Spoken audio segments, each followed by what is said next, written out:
ഇന്നത്തെ വീഡിയോയിൽ നമുക്ക് പൈപ്പ് ലൈനിങ്ങിനെ കുറിച്ച് പഠിക്കാം. പൈപ്പ് ലൈനിങ് എന്ന് പറഞ്ഞു കഴിഞ്ഞാൽ നമ്മളൊരു സീക്വൻഷ്യലായിട്ട് സാധാരണ എക്സിക്യൂട്ട് ചെയ്യുന്ന ഒരു പ്രോസസ്സിനെ നമ്മൾ പല പല പാർട്സ് ആയിട്ട് പ്രോബ്ലംസ് ആയിട്ട് ഡിവൈഡ് ചെയ്തതിന് ശേഷം എല്ലാം നമ്മളിങ്ങനെ പാരലലി ഓരോ സെക്ഷനെയും നമ്മൾ പാരലലി എക്സിക്യൂട്ട് ചെയ്യുന്നു, സൈമൾട്ടേനിയസ്ലി എക്സിക്യൂട്ട് ചെയ്യുന്ന ആ ഒരു മെത്തേഡിനെയാണ് നമ്മൾ പൈപ്പ് ലൈനിങ് എന്ന് പറയുന്നത്. അപ്പോൾ അങ്ങനെ സൈമൾട്ടേനിയസ്ലി എക്സിക്യൂഷൻ നടക്കുന്നത് കൊണ്ട് തന്നെ നമുക്ക് പ്രോസസ്സറിൻ്റെ മാക്സിമം യൂട്ടിലൈസേഷനും സ്പീഡ് നമുക്ക് അച്ചീവ് ചെയ്യാനും ഒക്കെ പറ്റും എന്നുള്ളതാണ് പൈപ്പ് ലൈനിങ് കൊണ്ടുള്ള അഡ്വാൻറ്റേജ് എന്ന് പറയുന്നത്.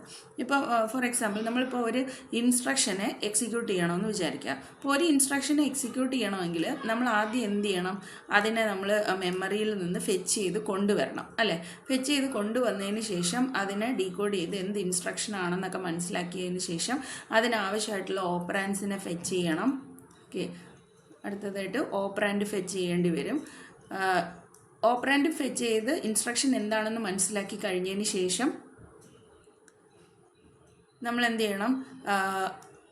ഇതിനാവശ്യമായിട്ടുള്ള കൺട്രോൾ സിഗ്നൽസ് ജനറേറ്റ് ചെയ്യണം, അല്ലേ? അപ്പോൾ കൺട്രോൾ സിഗ്നൽസ് ജനറേറ്റ് ചെയ്ത് ഒരു സിഗ്നൽസ് യൂസ് ചെയ്തുകൊണ്ട് പ്രോസസ്സർ അതിനെ എക്സിക്യൂട്ട് ചെയ്ത് കഴിയുമ്പോഴത്തേനും നമുക്ക് കിട്ടുന്ന റിസൾട്ടിനെ നമ്മൾ എന്ത് ചെയ്യണം? ആവശ്യമുള്ളതിനെല്ലാം നമ്മൾ മെമ്മറിയിലേക്ക് സ്റ്റോർ ചെയ്യണം. ഓക്കെ, ഇത്രയുമാണ് ഒരു ഇൻസ്ട്രക്ഷൻ എക്സിക്യൂഷൻ നടക്കുന്ന സമയത്ത് ചെയ്യുന്ന മെയിനായിട്ടുള്ള കുറച്ച് ഓപ്പറേഷൻസ് എന്ന് പറയുന്നത്. ഇതുമായിട്ട് ബന്ധപ്പെട്ട് ഒരുപാട് കാര്യങ്ങളുണ്ട്. PC അപ്ഡേഷനുണ്ട്, അഡ്രസ്സ് കാൽക്കുലേഷനുണ്ട്, ഇങ്ങനെ കുറേ കാര്യങ്ങൾ അതിനകത്ത് വരുന്നുണ്ട്. ഓക്കെ, അപ്പോൾ ഇതെല്ലാം തന്നെ നമ്മൾ ഒരു ഇൻസ്ട്രക്ഷൻ്റെ കാര്യത്തിൽ നമ്മൾ ചെയ്യുമ്പോഴത്തേനും സീക്വൻഷ്യൽ എക്സിക്യൂഷനാണ് ചെയ്യുന്നതെങ്കിൽ ഇപ്പം നമുക്ക് 5 ഇൻസ്ട്രക്ഷൻ എക്സിക്യൂട്ട് ചെയ്യാനുണ്ടെന്ന് വിചാരിക്കുക. അപ്പോൾ എന്ത് ചെയ്യണം? ആദ്യത്തെ ഇൻസ്ട്രക്ഷനെ ഫെച്ച് ചെയ്യണം, ഡീകോഡ് ചെയ്യണം, ഓപ്പറാൻഡ് ഫെച്ച് ചെയ്യണം, കൺട്രോൾ സിഗ്നൽസ് ജനറേറ്റ് ചെയ്യണം, എക്സിക്യൂട്ട് ചെയ്യണം, സ്റ്റോർ ചെയ്യണം. അതിന് ശേഷമായിരിക്കും രണ്ടാമത്തെ ഇൻസ്ട്രക്ഷനെ ഫെച്ച് ചെയ്ത് ഡീകോഡ് ചെയ്ത് ഇങ്ങനെ ആ കംപ്ലീറ്റ് പ്രോസസ്സ് ചെയ്യുന്നത്. മനസ്സിലായി? അതേസമയം പൈപ്പ് ലൈനിങ്ങിൽ എന്താ ചെയ്യുന്നതെന്ന് വെച്ച് കഴിഞ്ഞാൽ ഈ ഹോൾ പ്രോസസ്സ്, ഇത് ഇത്രയാണ് നമ്മൾ ഒരു ഇൻസ്ട്രക്ഷൻ എക്സിക്യൂഷനിൽ പറഞ്ഞ ഒരു ഹോൾ പ്രോസസ്സ് എന്ന് വിചാരിക്കാം. ഈ ഹോൾ പ്രോസസ്സിനെ നമ്മൾ എന്ത് ചെയ്യുന്നു? പല ഡിവിഷൻസ് ആയിട്ട് മാറ്റും. പല ഡിവിഷൻസ് ആക്കി മാറ്റിയതിന് ശേഷം അത് ഓരോന്നും ഓരോ സെഗ്മെൻറ്റ് യൂസ് ചെയ്ത് എക്സിക്യൂട്ട് ചെയ്യും. ഓക്കെ, അപ്പം നമ്മുടെ ഓരോ പ്രോസസ്സറിലാണെങ്കിലും നമ്മൾ അതിനെ പല സെഗ്മെൻറ്റ്സ് ആയിട്ട് മാറ്റിയിട്ട് അതിന് ഓരോന്നിനും ഓരോ ടാസ്ക് കൊടുത്ത് ചെയ്യിപ്പിക്കുകയാണ് ചെയ്യുന്നത്. അപ്പോൾ ഒരേ സമയം തന്നെ നമുക്ക് ഒരേ സമയം തന്നെ സൈമൾട്ടേനിയസ്ലി നമുക്ക് മൾട്ടിപ്പിൾ ആയിട്ടുള്ള കാര്യങ്ങൾ ചെയ്യാൻ പറ്റും. അതാണ് ഇതുകൊണ്ടുള്ള അഡ്വാൻറ്റേജ് എന്ന് പറയുന്നത്. അപ്പോൾ അത് നിങ്ങൾക്ക് കുറച്ചുകൂടി കഴിയുമ്പം ക്ലിയർ ആയിട്ട് മനസ്സിലാവും. ഇപ്പോൾ ഒരു ഇൻസ്ട്രക്ഷൻ എക്സിക്യൂഷന് ഞാനിപ്പോൾ 4 സ്റ്റേജസ് ആയിട്ട് ഡിവൈഡ് ചെയ്യാമെന്ന് വിചാരിക്കാം. ഇപ്പോൾ ആദ്യത്തെ സ്റ്റേജ് എന്ന് പറയുന്നത് ഫെച്ചിങ് സ്റ്റേജാണ്. അതായത് ആ ഇൻസ്ട്രക്ഷനെ മെമ്മറിയിൽ നിന്ന് ഫെച്ച് ചെയ്ത് കൊണ്ടുവന്ന് ദെൻ രണ്ടാമത്തെ സ്റ്റേജിൽ അതിനെ ഡീകോഡ് ചെയ്ത് അഡ്രസ് കാൽക്കുലേറ്റ് ചെയ്ത് ഓപ്പറാൻഡൊക്കെ വേണമെങ്കിൽ അതിനെല്ലാം ഫെച്ച് ചെയ്യുന്നതാണ് ഡീകോഡ് സ്റ്റേജിൽ വരുന്നത്. ദെൻ അതിനുശേഷം എക്സിക്യൂഷൻ സ്റ്റേജ് എടുക്കുന്നു. അപ്പോൾ ആ ടൈമിൽ നമുക്ക് ആവശ്യമായിട്ടുള്ള കൺട്രോൾ സിഗ്നൽസ് എല്ലാം പ്രൊഡ്യൂസ് ചെയ്ത് അതിനെ എക്സിക്യൂട്ട് ചെയ്യുന്നു. ദെൻ ലാസ്റ്റിലായിട്ട് നമ്മൾ അതിനെ റൈറ്റ് ചെയ്യുന്നു. ഇത്രയും സെഗ്മെൻറ്റ്സ് ആയിട്ട് അല്ലെങ്കിൽ ഇത്രയും സബ് പ്രോസസ്സായിട്ട് നമ്മളൊരു ഇൻസ്ട്രക്ഷൻ എക്സിക്യൂഷനെ ഡിവൈഡ് ചെയ്യുകയാണെന്ന് വിചാരിക്കുക. അങ്ങനെയാണ് എങ്കിൽ നമുക്കിപ്പം 4 സെഗ്മെൻറ്റ്സ് നമ്മൾ യൂസ് ചെയ്യും. ഓക്കെ, അപ്പോൾ ഇവിടെ ഈ 4 എണ്ണവും ചെയ്യാൻ വേണ്ടിയിട്ട് 4 പ്രത്യേക സെഗ്മെൻറ്റ്സ് അല്ലെങ്കിൽ സർക്യൂട്ട്സ് നമ്മൾ യൂസ് ചെയ്യുന്നു എന്ന് വിചാരിക്കാം. ഓക്കെ, ഇതിൻ്റെ ഓരോന്നിൻ്റെയും ഇപ്പോൾ ഇവിടെ നിന്ന് നമുക്ക് ഫെച്ച് ചെയ്ത് കിട്ടുന്ന ഔട്ട്പുട്ട് ഉണ്ട്.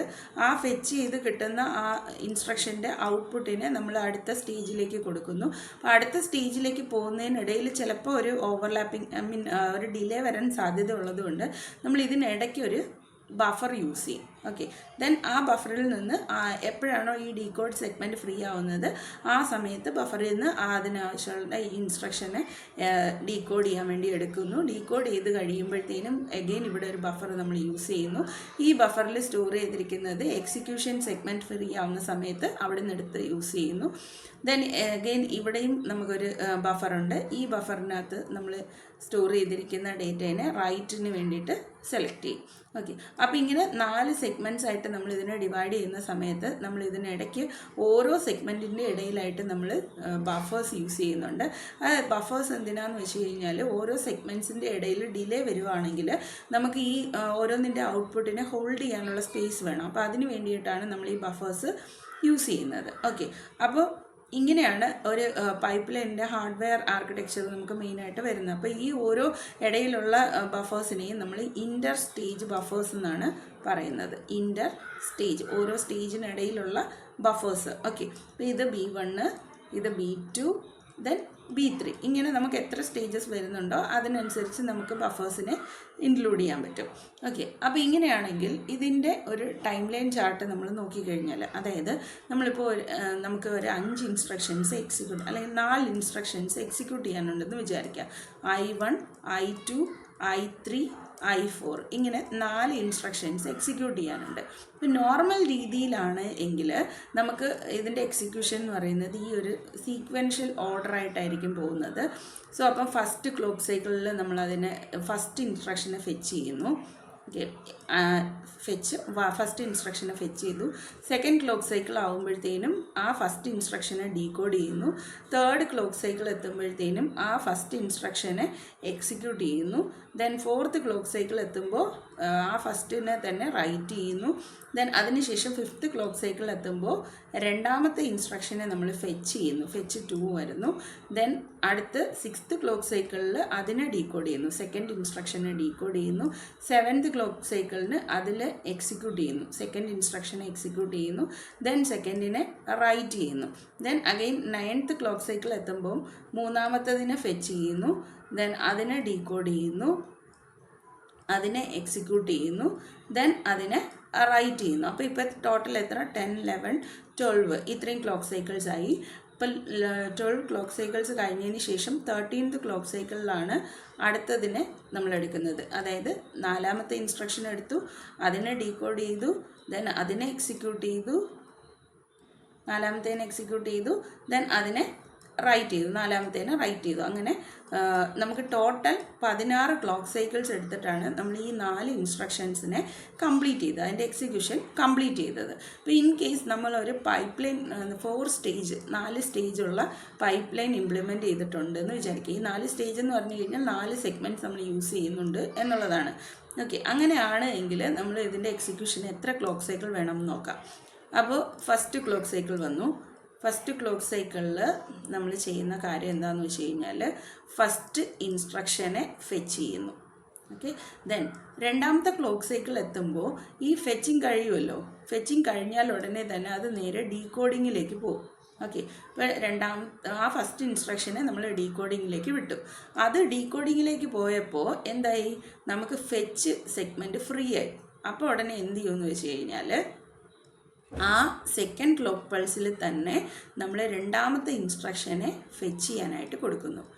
ദെൻ തേർഡ് ക്ലോക്ക് സൈക്കിൾ എത്തുമ്പോൾ ഫസ്റ്റ് നമ്മുടെ ഡീകോഡിൽ നിന്ന് അത് നേരെ എക്സിക്യൂഷനിലേക്ക് പോകുന്നു. അതേസമയം സെക്കൻഡ് ഇൻസ്ട്രക്ഷൻ ഫെച്ചിൽ നിന്ന് അത് ഡീകോഡിലേക്ക് പോകുന്നു.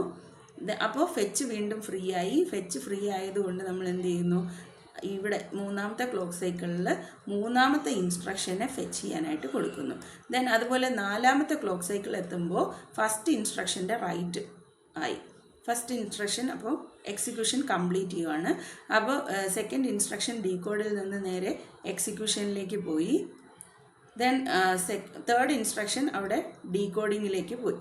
ഓക്കെ, ദെൻ അപ്പോൾ ഇത് ഡീകോഡിങ്ങിലേക്ക് പോയപ്പോൾ എഗെയിൻ ഫെച്ച് ഫ്രീ ആയി. ഫെച്ച് ഫ്രീ ആയ സമയത്തിന് എന്ത് ചെയ്യുന്നു? അവിടെ 4ാമത്തെ ഇൻസ്ട്രക്ഷനെ ഫെച്ച് ചെയ്യാനായിട്ട് കൊടുക്കുന്നു. ദെൻ അടുത്ത് 5th ക്ലോക്ക് സൈക്കിൾ വരുന്നു. 5th ക്ലോക്ക് സൈക്കിൾ വരുന്ന സമയത്ത് 5th ക്ലോക്ക് സൈക്കിളിൽ ഇവിടെ നമുക്ക് എക്സിക്യൂഷൻ കഴിഞ്ഞു. ദെൻ ഇവിടെ സെക്കൻഡ് ഇൻസ്ട്രക്ഷൻ്റെ കേസിൽ എക്സിക്യൂഷൻ റൈറ്റിങ്ങിലേക്ക് പോകുന്നു. ദെൻ ഇവിടെ ഡീകോഡിങ് എന്നുള്ളത് എക്സിക്യൂഷനിലേക്ക്, തേർഡ് ഇൻസ്ട്രക്ഷൻ എക്സിക്യൂഷനിൽ പോയി. ദെൻ ഫോർത്ത് ഇൻസ്ട്രക്ഷൻ ഡീകോഡിങ്ങിലേക്കും പോയി. ദെൻ അടുത്ത് 6th ക്ലോക്ക് പൾസ് വരുന്ന സമയത്ത് 6th വരുമ്പോഴത്തേനും സെക്കൻഡ് കംപ്ലീറ്റ് ആയി. സോ അതുകൊണ്ട് തേർഡ് നേരെ റൈറ്റിലേക്ക് പോകുന്നു. ദെൻ ആ റൈറ്റിലേക്ക് പോകുന്ന സമയത്ത് ഇവിടെ നമ്മൾ എക്സിക്യൂഷനിലേക്ക് പോകുന്നു. ഫോർത്ത് ഇൻസ്ട്രക്ഷൻ എക്സിക്യൂഷനിൽ പോയി. ദെൻ അടുത്ത് 7th ഇൻസ്ട്രക്ഷൻ വന്ന സമയത്ത് തേർഡിൻ്റെയും എക്സിക്യൂഷൻ കംപ്ലീറ്റ് ആയി. സോ അപ്പം 7th നമുക്ക് 4th റൈറ്റ് ഓപ്പറേഷൻ ആയിരിക്കും വരുന്നത്. അപ്പോൾ ഇവിടെ ഈ 4 ഇൻസ്ട്രക്ഷൻസ് എക്സിക്യൂട്ട് ചെയ്യാനായിട്ട് നമുക്ക് ആവശ്യമായിട്ട് വന്ന ക്ലോക്ക് സൈക്കിൾ എന്ന് പറയുന്നത് 7 ക്ലോക്ക് സൈക്കിൾസ് ആണ് കംപ്ലീറ്റ്ലി ആവശ്യമായിട്ട് വന്നത്. അതേസമയം നമ്മൾ സീക്വൻഷ്യൽ മെത്തേഡ് യൂസ് ചെയ്തുകൊണ്ട് നമ്മൾ ഈ ഒരു 4 ഇൻസ്ട്രക്ഷൻ എക്സിക്യൂട്ട് ചെയ്യണമെങ്കിൽ നമുക്ക് 16 ക്ലോക്ക് സൈക്കിൾസ് വേണ്ടി വന്നു. ഇതാണ് പൈപ്പ് ലൈൻ കൊണ്ടുള്ള അഡ്വാൻറ്റേജ് എന്ന് പറയുന്നത്. ഓക്കെ, അപ്പോൾ ഇവിടെ നമ്മൾ സെഗ്മെൻറ്റ്സ് ആയിട്ട് ഡിവൈഡ് ചെയ്തിട്ട് ആ ഓരോ സെഗ്മെൻറ്റ്സും സൈമൾട്ടേനിയസ് ആയിട്ട് ഓരോ സബ് ഓപ്പറേഷൻസ് പെർഫോം ചെയ്യുകയാണ് ചെയ്യുന്നത്. ഇതിനെയാണ് നമ്മൾ പൈപ്പ് ലൈനിങ് എന്ന് പറയുന്നത്. സോ അപ്പം നമുക്കൊരു 4 സ്റ്റേജുള്ള ഒരു പൈപ്പ് ലൈൻ്റെ അല്ലെങ്കിൽ 4 സെഗ്മെൻറ്റ് പൈപ്പ് ലൈനിൻ്റെ ഹാർഡ്വെയർ ഓർഗനൈസേഷൻ എങ്ങനെ വരും എന്ന് നോക്കാം. നമ്മൾ നേരത്തെ പറഞ്ഞു 4 സെഗ്മെൻറ്റ് എന്ന് പറയുമ്പോഴത്തേനും ഇവിടെ 4 പൈപ്പ് ലൈൻ സെഗ്മെൻറ്റ്സ് ആണ് വരുന്നത്. അപ്പം നമുക്ക് 4 സെഗ്മെൻറ്റ്സ് വരയ്ക്കാം. അപ്പോൾ ഇത് സെഗ്മെൻറ്റ് 1, ഇതിൻ്റെ ഇടയിൽ ഒരു ബഫർ നമുക്ക് വരുന്നുണ്ട്. 4 സെഗ്മെൻറ്റ്സും 3 ബഫറുമായിരിക്കും നമുക്ക് വരുന്നത്, ഇൻ്റർമീഡിയറ്റ് ബഫർ. അപ്പോൾ ആ രീതിയിലായിരിക്കും അതിൻ്റെ ഹാർഡ്വെയർ ഓർഗനൈസേഷൻ വരുന്നത്. ഓക്കെ, ദെൻ അപ്പോൾ ഇവിടെ S1 ആയി. ഇത് ബഫറിനെ നമുക്ക് രജിസ്റ്റർ ആയിട്ട് എടുക്കാം. അപ്പോൾ ഇത് R1, ഇത് S2, ഇത് R2, S3, R3, then S4. ഇങ്ങനെ 4 സെഗ്മെൻറ്റ്സ് ആണ് വരുന്നത്. ദെൻ ഇതിൻ്റെ ഔട്ട്പുട്ട് നമുക്ക് സ്റ്റോർ ചെയ്യാനായിട്ട് ഒരു രജിസ്റ്ററും കൂടി എടുക്കുന്നു. ദെൻ അതിൽ നിന്ന് നമുക്ക് ഔട്ട്പുട്ട് പോകുന്നു. അപ്പോൾ ഇതെല്ലാം തമ്മിൽ ഈ ഒരു ഓർഡറിൽ കണക്റ്റഡ് ആണ്. ഒന്നിൻ്റെ ഇൻപുട്ട് അതിൻ്റെ തൊട്ട് മുന്നത്തതിൻ്റെ ഔട്ട്പുട്ടാണ് ഇൻപുട്ടായിട്ട് വരുന്നത്. അപ്പോൾ ആ രീതിയിൽ നമ്മൾ അതിനെ ഓർഗനൈസ് ചെയ്യുന്നു. ഫസ്റ്റ് സെഗ്മെൻറ്റിലേക്ക് നമ്മൾ ഇൻപുട്ട് കൊടുക്കുന്നുമുണ്ട്. ഇനി ഇതിൻ്റെ അകത്ത് ക്ലോക്ക് സൈക്കിൾ എന്ന് പറയുന്നത് കോമൺ ക്ലോക്ക് സൈക്കിളായിരിക്കും യൂസ് ചെയ്യുന്നത്. ഈ ക്ലോക്ക് സൈക്കിൾ നമ്മൾ രജിസ്റ്റേഴ്സിലാണ് കണക്ട് ചെയ്തിരിക്കുന്നത്. രജിസ്റ്റേഴ്സിലേക്ക് കോമൺ ക്ലോക്ക് പൾസ് കൊടുത്തിരിക്കുകയാണ്. അതായത് ഓരോ സ്റ്റേജിൻ്റെയും ഔട്ട്പുട്ട് നമ്മൾ ബഫർ ചെയ്യുന്നത് സെയിം ടൈമിലായിരിക്കണം. ഓരോ തവണയും ഓരോ ക്ലോക്ക് പൾസ് കഴിയുമ്പോഴുമായിരിക്കും നമ്മളതിനെ ബഫർ ചെയ്യുന്നത്. അപ്പോൾ അതിന് വേണ്ടിയിട്ട് നമ്മളതിനെ കോമൺ ക്ലോക്ക് പൾസ് കൊടുത്താണ് ചെയ്യുന്നത്. ഇതാണ് 4 സെഗ്മെൻറ്റ് പൈപ്പ് ലൈനിൻ്റെ ഒരു ഹാർഡ്വെയർ ഓർഗനൈസേഷൻ എന്ന് പറയുന്നത്. പിന്നെ ഇനി ഇതിൻ്റെ തന്നെ ടൈമിംഗ് സ്പേസ് ചോദിച്ചു കഴിഞ്ഞാൽ, അല്ലെങ്കിൽ ടൈമിംഗ് ഡയഗ്രാം വെച്ച് ചോദിച്ചു കഴിഞ്ഞാൽ സ്പേസ് ടൈം ഡയഗ്രാം എന്നൊക്കെ പറയും. അപ്പോൾ അതെന്ന് പറഞ്ഞു കഴിഞ്ഞാൽ നമ്മൾ ഈ വരച്ചതിന് ഇക്വലൻ്റ് തന്നെയാണ്. ഈ ഒരു രീതിയിൽ നമുക്ക് എത്ര ക്ലോക്ക് പൾസ് വരുന്നുണ്ട്, എത്ര ഇതിന് വേണ്ടിയിട്ട്. ഇപ്പോൾ ഇവിടെ ഫെച്ച് ഡീകോഡ് എന്നൊക്കെ പറഞ്ഞു നിൽക്കുന്നതിന് പകരം ടാസ്ക്, എത്ര ടാസ്ക്കാണ് നമുക്ക് പെർഫോം ചെയ്യേണ്ടത്, ആ ടാസ്ക് വെച്ചിട്ട് നമുക്ക് പറയാൻ പറ്റും.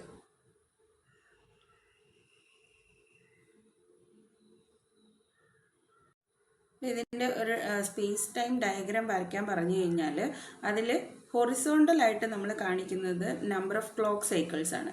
ഓക്കെ, അതുപോലെ വെർട്ടിക്കലി വരുന്നതെന്ന് പറഞ്ഞാൽ എത്ര സെഗ്മെൻറ്റ്സ് ആണോ, പൈപ്പ് ലൈൻ സെഗ്മെൻറ്റ്സ് ആണോ ഉള്ളത് അതിൻ്റെ നമ്പേഴ്സും. അതായത് ഇപ്പം 4 സെഗ്മെൻ്റ് ഉള്ള ഒരു പൈപ്പ് ലൈനാണ് നമ്മൾ യൂസ് ചെയ്യുന്നതെങ്കിൽ ഇതുപോലെ വെർട്ടിക്കലി നമ്മൾ അതിന് 4 സെഗ്മെൻറ്റ്സ് ഇവിടെ എഴുതുകയാണ് ചെയ്യുന്നത്. ദെൻ അതിനുശേഷം ഈ 4 സെഗ്മെൻറ്റ്സ് നമ്മളിങ്ങനെ കാണിക്കുന്നു. ദെൻ ഹൊറിസോണ്ടലി നമുക്ക് വരുന്നത് ഓരോ ക്ലോക്ക് പൾസസ് ആണ്. അപ്പോൾ ഇവിടെ 1, 2, 3, 4, 5, 6, 7, 8, 9. അപ്പോൾ ഇതെല്ലാം നമ്മൾ ക്ലോക്ക് സൈക്കിൾസിനെയാണ് കാണിക്കുന്നത്. Clock cycles against number of segments. ഇവിടെ വരുന്നത് സെഗ്മെൻറ്റ് നമ്പേഴ്സാണ് വരുന്നത്. ഓക്കെ, സോ അപ്പം നമുക്കിപ്പം പെർഫോം ചെയ്യാനായിട്ട് 6 ടാസ്ക് ഉണ്ടെന്ന് വിചാരിക്കുക. T1 മുതൽ T6 വരെയുള്ള 6 ടാസ്ക്കാണ് നമുക്ക് പെർഫോം ചെയ്യേണ്ടത്. അങ്ങനെയാണെങ്കിൽ ഇതിൻ്റെ ഒരു സ്പേസ് ടൈം ഡയഗ്രാം വരയ്ക്കാൻ പറഞ്ഞു കഴിഞ്ഞാൽ ഇപ്പോൾ ആദ്യത്തെ ക്ലോക്ക് പൾസിൽ നമ്മൾ എന്ത് ചെയ്യും, T1നെ എക്സിക്യൂട്ട് ചെയ്യും. ഓക്കെ, ദെൻ രണ്ടാമത്തെ ക്ലോക്ക് പൾസ് എത്തുമ്പോഴത്തേനും T1 നേരെ T2ലേക്ക് പോകുന്നു. അതായത് ഈ T1 ഫസ്റ്റ് സെഗ്മെൻറ്റ് കംപ്ലീറ്റ് ചെയ്യുമ്പോൾ ആ ഫസ്റ്റ് സെഗ്മെൻറ്റ് ഫ്രീ ആയ സമയത്ത് നമ്മൾ അവിടെ രണ്ടാമത്തെ ടാസ്കിനെ കൊടുത്തു. അപ്പോൾ T1 എവിടെ പോയി, T1 നേരെ അടുത്ത് രണ്ടാമത്തെ സെഗ്മെൻറ്റിലേക്ക് പോയി. ഓക്കെ, അപ്പോൾ ഇവിടെ T1 വന്നു, T1 ഇവിടെ വന്നു, T2 ഇവിടെ വന്നു. അടുത്ത് മൂന്നാമത്തത് വരുമ്പോഴത്തേനും T1 സെക്കൻഡ് സെഗ്മെൻറ്റിൽ നിന്ന് നേരെ തേർഡ് സെഗ്മെൻറ്റിലേക്ക് ചെന്നു.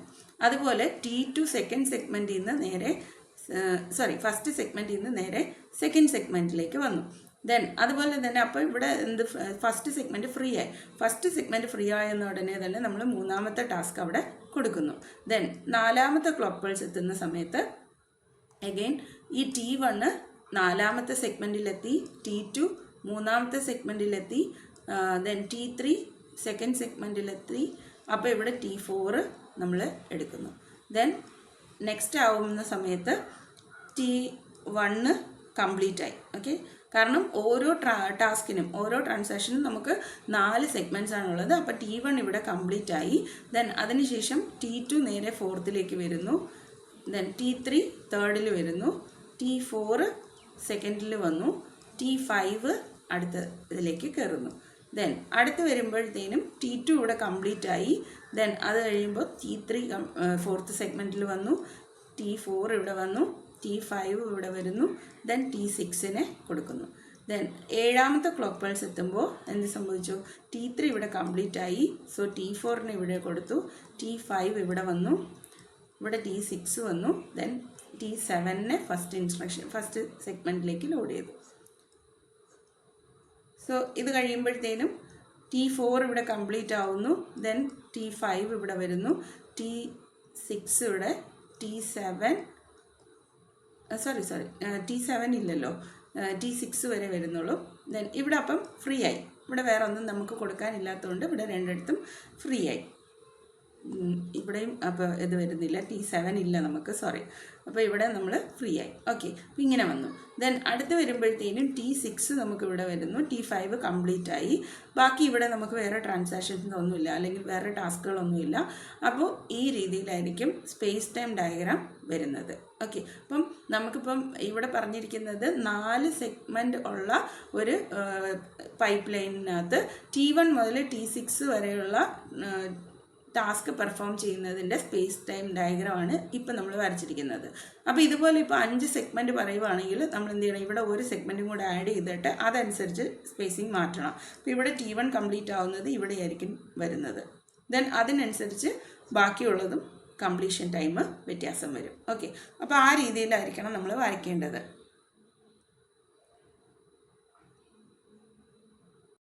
ഇത് നമ്മൾ ശ്രദ്ധിച്ചു കഴിഞ്ഞാൽ നമുക്കൊരു കാര്യം മനസ്സിലാവും. ഫസ്റ്റ് ടാസ്ക് നമ്മൾ കംപ്ലീറ്റ് ചെയ്തത് എത്ര സെഗ്മെൻറ്റ് ഉണ്ടായിരുന്നോ അത്രയും നമ്പർ ഓഫ് ക്ലോക്ക് സൈക്കിൾ കഴിഞ്ഞപ്പോഴാണ്, അതായത് 4 ക്ലോക്ക് സൈക്കിൾസ് കഴിഞ്ഞപ്പോഴാണ് ഫസ്റ്റ് ടാസ്ക് നമ്മൾ കംപ്ലീറ്റ് ചെയ്തത് എന്നുള്ളത് മനസ്സിലായി. പിന്നെ അതിന് ശേഷം ഓരോ ക്ലോക്ക് പൾസിലും ഓരോ ടാസ്ക്കായിട്ട് ഫിനിഷ് ചെയ്തുകൊണ്ടിരിക്കുകയാണ്. ഓക്കെ, അപ്പോൾ അങ്ങനെയാണ് എങ്കിൽ നമുക്കൊരു K സെഗ്മെൻറ്റ് പൈപ്പ് ലൈൻ ഉണ്ടെങ്കിൽ, അപ്പോൾ ഇവിടെ 4 സെഗ്മെൻ്റ് എന്നുള്ളത് ഒരു K സെഗ്മെൻറ്റ് പൈപ്പ് ലൈനായിട്ട് നമ്മൾ ജനറലി പറയുവാണെങ്കിൽ, ഈ ഒരു K സെഗ്മെൻറ്റ് പൈപ്പ് ലൈനിൽ ക്ലോക്ക് സൈക്കിൾ ടൈം, ഇതിൻ്റെ ക്ലോക്ക് സൈക്കിൾ ടൈം TP ആണ് നമ്മൾ യൂസ് ചെയ്യുന്നതെങ്കിൽ, അതായത് ഇവിടെ നമ്മളിപ്പം അതിന് പ്രത്യേകിച്ച് ടൈമൊന്നും പറഞ്ഞില്ല, 1 2 3 4 എന്നും പറഞ്ഞിട്ട് നമ്മൾ കണ്ടിന്യൂസ്ലി ക്ലോക്ക് സൈക്കിൾ ഇട്ട് പോകാതെന്ന് ചെയ്തത്. അതിൻ്റെ അർത്ഥം എന്ന് പറഞ്ഞു കഴിഞ്ഞാൽ ഒരു ക്ലോക്ക് സൈക്കിൾ ഒരു ടൈം, ഒരു യൂണിറ്റ് ഓഫ് ടൈമായിട്ട് നമ്മൾ കൺസിഡർ ചെയ്തിരിക്കുകയാണ്. ഇവിടെ നമ്മളിപ്പോൾ ജനറലി പറയുന്ന സമയത്ത് K സെഗ്മെൻറ്റ് പൈപ്പ് ലൈനിൽ ക്ലോക്ക് സൈക്കിൾ ടൈം എന്ന് പറയുന്നത് TP ആണെന്ന് വിചാരിക്കുക. അവിടെ നമ്പർ ഓഫ് ടാസ്ക് നമുക്ക് പെർഫോം ചെയ്യാനുള്ള നമ്പർ ഓഫ് ടാസ്ക് എന്ന് പറയുന്നത് N ആണെന്ന് വിചാരിക്കുക. അങ്ങനെയാണ് എങ്കിൽ നമുക്ക് ഇതിനകത്തുള്ള ഫസ്റ്റ് ടാസ്ക് T1 എന്ന് പറയുന്ന ഫസ്റ്റ് ടാസ്ക് ഫിനിഷ് ചെയ്യാൻ എടുക്കുന്ന ടൈം എന്ന് പറയുന്നത് ഇതിൽ എത്ര സെഗ്മെൻ്റ് ഉണ്ടോ അത് ഇൻറ്റു നമുക്ക് ഓരോ ക്ലോക്ക് സൈക്കിൾ ടൈമാണ് അല്ലേ. അപ്പോൾ ഇവിടെ നമ്മൾ 1 ഇട്ടത് കൊണ്ടാണ് 4 × 1 വന്നതുകൊണ്ടാണ് 4th ക്ലോക്ക് സൈക്കിളിൽ ഇത് കംപ്ലീറ്റ് ആയത്. അപ്പോൾ നമുക്കിപ്പം 4 സെഗ്മെൻറ്റ് പൈപ്പ് ലൈനും ആയിരുന്നു. അപ്പോൾ ഇവിടെ K സെഗ്മെൻറ്റ് പൈപ്പ് ലൈനാണ് വരുന്നത്. അതിൻ്റെ ക്ലോക്ക് സൈക്കിൾ ടൈം TP ആണ് എങ്കിൽ ഫസ്റ്റ് ടാസ്ക് ഫിനിഷ് ചെയ്യുന്നത് K × TP എന്ന് പറയുന്ന ആ ക്ലോക്ക് സൈക്കിൾ ടൈമിലായിരിക്കും ഫിനിഷ് ആവുന്നത്. ഓക്കെ, സോ അപ്പോൾ അത് ഓർത്തിരിക്കുക. സോ അപ്പോൾ ആ ഫസ്റ്റ് ടാസ്ക് നമ്മൾ K×TP എന്ന് പറയുന്ന ടൈമിൽ ഫിനിഷ് ചെയ്തു. ദെൻ അതിന് ശേഷം ഓരോ ക്ലോക്ക് സൈക്കിൾ കഴിയുമ്പോഴും ഓരോരോ ടാസ്ക്കായിട്ട് ഫിനിഷ് ചെയ്തുകൊണ്ടിരിക്കുകയാണ്. ഇനി ബാക്കിയുള്ളത് നമുക്ക് N-1 ടാസ്കുകളാണ് ബാക്കിയുള്ളത്. സോ അപ്പോൾ ആ ഓരോ ടാസ്ക് നമ്മൾ ഓരോരോ ഇതിലേക്ക് ഫിനിഷ് ചെയ്തുകൊണ്ടിരിക്കുകയാണ്. അങ്ങനെയാണെങ്കിൽ ബാക്കി എല്ലാം ഫിനിഷ് ചെയ്യുന്നത് N-TP ടൈം കൊണ്ടായിരിക്കും ഫിനിഷ് ചെയ്യുന്നത്. Okay. So therefore to complete n task using a k segment pipeline. അപ്പോൾ ഇവിടെ k segment pipeline എന്ന് പറയുമ്പോൾ നമുക്ക് അതിനകത്ത് n ടാസ്ക് ടോട്ടലി പെർഫോം ചെയ്യാനുണ്ട്. അപ്പോൾ അതിന് ടോട്ടലി നമുക്ക് വേണ്ടി വരുന്ന പൈപ്പ് ലൈൻ എന്ന് പറയുന്നത് k segment pipeline requires k plus n-1 clock cycles ആയിരിക്കും നമുക്ക് ആവശ്യമായിട്ട് വരുന്നത്. അതായത് ഇത് രണ്ടും തമ്മിലുള്ള സമ്മേഷനാണ് നമ്മുടെ ടോട്ടൽ n ടാസ്ക് ഫിനിഷ് ചെയ്യാനുള്ള ടൈം എന്ന് പറയുന്നത് അല്ലേ. അപ്പോൾ അത് നമ്മൾ സം ചെയ്യുമ്പോഴത്തേനും K×TP പ്ലസ് N-1 വരും. അതിന് TP കോമൺ എടുക്കുന്നു, അതാണ് ഈ ക്ലോക്ക് സൈക്കിൾ എന്ന് പറയുന്നത്. സോ അപ്പോൾ TP K പ്ലസ് N-1 എന്നുള്ളതായിരിക്കും നമുക്കിവിടെ വരുന്നത്. ഓക്കെ, ഇനിയിപ്പോൾ നമുക്ക് ഒരു നോൺ പൈപ്പ് ലൈൻ യൂണിറ്റിലാണ് നമ്മൾ ഈ n ടാസ്കുകൾ പെർഫോം ചെയ്യുന്നതെന്ന് വിചാരിക്കുക. അതിൽ ഓരോ ടാസ്കും പെർഫോം ചെയ്യാനായിട്ട് Tn ടൈമാണ് നമുക്ക് ആവശ്യമെങ്കിൽ ടോട്ടൽ നമുക്ക് വേണ്ടി വരുന്ന ടൈം എന്ന് പറയുന്നത് n×Tn ആയിരിക്കും. നോൺ പൈപ്പ് ലൈൻ ആയിട്ടുള്ള ഒരു പ്രോസസ്സറിൽ പൈപ്പ് ലൈൻ ഉണ്ട് എങ്കിൽ നമുക്ക് ടോട്ടൽ വേണ്ടി വരുന്ന ടൈം എന്ന് പറയുന്നത് K plus N-1 clock cycle time. അപ്പോൾ ഇവിടെ നോൺ പൈപ്പ് ലൈനിൽ വരുമ്പോൾ n ടാസ്ക് ഉണ്ട്, ഓരോ ടാസ്കിനും Tn ടൈം ആണെങ്കിൽ n×Tn ടൈം ആയിരിക്കും നമ്മൾ ടോട്ടലി എടുക്കുന്നത്. അങ്ങനെയാണെങ്കിൽ ഇതിൻ്റെ പൈപ്പ് ലൈനിൻ്റെ സ്പീഡപ്പ് റേഷ്യോ, ഈ പൈപ്പ് ലൈൻ നമ്മൾ കൊണ്ടുവരുന്ന സമയത്ത് നോർമലും പൈപ്പ് ലൈനും തമ്മിലുള്ള സ്പീഡപ്പ് റേഷ്യോ എന്ന് പറയുന്നത് നമ്മൾ കൺസിഡർ ചെയ്യുമ്പോൾ n×Tn divided by K plus N-1 TP ആയിരിക്കും. ഓക്കെ, അതായത് നമ്മുടെ നോൺ പൈപ്പ് ലൈനിനകത്ത് നമുക്ക് n ടാസ്ക് പെർഫോം ചെയ്യാൻ വേണ്ടി വരുന്ന time divided by K segment pipe ലൈനിൽ നമുക്ക് n ടാസ്ക് ഫിനിഷ് ചെയ്യാൻ എടുക്കുന്ന ടൈം, അതാണ് സ്പീഡപ്പ് റേഷ്യോ എന്ന് പറയുന്നത്. അപ്പം അത് തന്നെ നമ്മളിപ്പം നമ്പർ ഓഫ് ടാസ്ക് കൂടുമ്പോഴത്തേനും n ലാർജറായിട്ട് മാറും അല്ലേ. n ലാർജറായിട്ട് മാറുമ്പോഴത്തേനും K-1 എന്ന് പറയുന്നതിനേക്കാളും കൂടുതലായി മാറും. അങ്ങനെ വരുമ്പോഴത്തേനും K പ്ലസ് N-1 എന്ന് പറയുന്നത് n-നോട് അടുത്ത് തന്നെ വരും. n-നോട് അടുത്ത് വരുന്ന ടൈമിൽ, അതായത് n-ൻ്റെ വാല്യൂ ലാർജ് ആവുന്ന സമയത്ത് ഇതിൻ്റെ സ്പീഡപ്പ് റേഷ്യോ എങ്ങനെയായിട്ട് മാറും എന്നുള്ളതാണ്. ഇപ്പോൾ K പ്ലസ് N-1 എന്ന് പറയുന്നത് n-നോട് അടുത്ത് വരുന്നു. അപ്പോൾ നമുക്ക് കിട്ടുന്നത് n×Tn ഡിവൈഡഡ് ബൈ n/TP എന്ന് തന്നെ n×TP ഇങ്ങനെയായിരിക്കും കിട്ടുന്നത്. അപ്പം നമുക്ക് കിട്ടുന്ന സ്പീഡപ്പ് റേഷ്യോ എന്ന് പറയുന്നത് Tn ഡിവൈഡഡ് ബൈ TP എന്നായിരിക്കും. ഓക്കെ, അതായത് നമ്പർ ഓഫ് ടാസ്ക് കൂടുകയാണ് എങ്കിൽ സ്പീഡപ്പ് റേഷ്യോ നമുക്ക് കിട്ടുന്ന സ്പീഡപ്പ് റേഷ്യോ എന്ന് പറയുന്നത് Tn/TP ആയിരിക്കും എന്നുള്ളതാണ്. ഇനി അതുപോലെ തന്നെ if we assume that the time it takes to process a task is the same in the pipeline and non pipeline circuits. പൈപ്പ് ലൈനിലാണെങ്കിലും നോൺ പൈപ്പ് ലൈനിലാണെങ്കിലും രണ്ടിനും സെയിം ടൈമാണ് എടുക്കുന്നത് എങ്കിൽ, ഓക്കെ, അങ്ങനെയാണ് എടുക്കുന്നതെങ്കിൽ നമുക്ക് സ്പീഡപ്പ് റേഷ്യോ എന്ന് പറയുന്നത് റെഡ്യൂസ് ആയിട്ട് എന്ത് വരും, അതായത് ഇവിടെ സെയിം ടൈം എന്ന് പറയുമ്പോൾ n ടാസ്ക് പെർഫോം ചെയ്യാൻ പൈപ്പ് ലൈൻ ഇല്ലാതെ എടുക്കുന്നത് Tn ടൈമാണ് ഓരോ ടാസ്ക് പെർഫോം ചെയ്യാൻ വേണ്ടി പൈപ്പ് ലൈൻ ഇല്ലെങ്കിൽ എടുക്കുന്നത്. പൈപ്പ് ലൈൻ ഉണ്ടെങ്കിൽ നമുക്ക് വേണ്ടി വരുന്നത് K×TP ടൈമാണ് ഒരു ടാസ്ക് പെർഫോം ചെയ്യാൻ വേണ്ടി വരുന്നത്. അങ്ങനെയാണ് എങ്കിൽ സ്പീഡപ്പ് റേഷ്യോ എന്ന് പറയുന്നത് എങ്ങനെയായിട്ട് മാറും, K×TP ഡിവൈഡഡ് ബൈ TP ആയി മാറും, which is equal to K number of pipe ലൈനിന് ഈക്വലൻ്റ് ആയിട്ട് മാറും. ഓക്കെ, അപ്പോൾ ഇത് വെച്ചിട്ടൊക്കെ നമുക്ക് പ്രോബ്ലംസ് ചോദിക്കാനുള്ള ചാൻസ് ഉണ്ട്. അപ്പം ഇത് കാര്യം എന്താണെന്ന് മനസ്സിലാക്കിയിട്ട് അത് വെച്ചിട്ട് ക്വസ്റ്റ്യൻ നമ്മൾ സോൾവ് ചെയ്യാനായിട്ട് ശ്രമിക്കണം. ഓക്കെ, അപ്പം ഇത് വെച്ചിട്ടുള്ള പ്രോബ്ലംസ് ഞാൻ കിട്ടുന്ന മുറയ്ക്ക് പിന്നീട് അപ്ലോഡ് ചെയ്ത് തരാം. നിങ്ങളിപ്പോൾ ജസ്റ്റ് ആ കൺസെപ്റ്റ് മനസ്സിലാക്കി കഴിഞ്ഞു കഴിഞ്ഞാൽ നമുക്ക് ഇൻ കേസ് പ്രോബ്ലം ചോദിച്ചാൽ നമുക്ക് എഴുതാവുന്നതേ ഉള്ളൂ. ഓക്കെ, അപ്പോൾ അതനുസരിച്ച് നിങ്ങൾ പഠിക്കുക. ഇനി അടുത്ത് നമുക്ക് classification of pipe line processors ആണുള്ളത്. അത് അടുത്ത വീഡിയോയിൽ കാണാം.